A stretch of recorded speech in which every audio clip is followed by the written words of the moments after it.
புறநானூறு நல்லா ஞாபகம் திரும்ப திரும்ப சொல்ற கண்டிப்பா கேட்பாங்க. இந்த புறநானூரை முதல்ல நமக்கு நல்லா தெரிஞ்சுங்க பதிப்பித்து வெளியிட்டவர் யார் அப்படின்னா இந்த உ.வே.சா.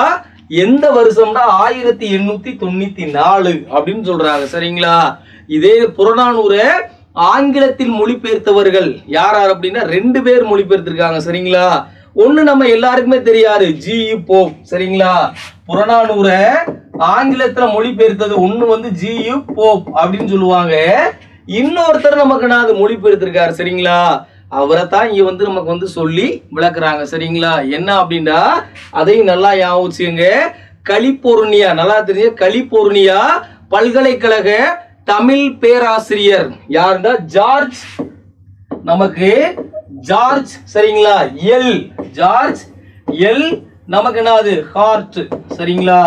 அமெரிக்கா நல்லா ஞாபகம் வச்சுக்கிறது. சரிங்களா? ஏன்னா கலிபோர்னியா பல்கலைக்கழகம் எங்க இருக்கு? அமெரிக்காவில் இருக்கு. சரிங்களா? அதான் இங்க சொல்றாங்க. இந்த கலிபோர்னியா பல்கலைக்கழக தமிழ் பேராசிரியர் யாருண்டா இந்த ஜார்ஜ் எல் ஹார்ட் என்பவர் புறநானூரை நமக்கு ஆங்கிலத்தில் மொழிபெயர்த்து வெளியிட்டார் அப்படின்னு சொல்றாங்க. அது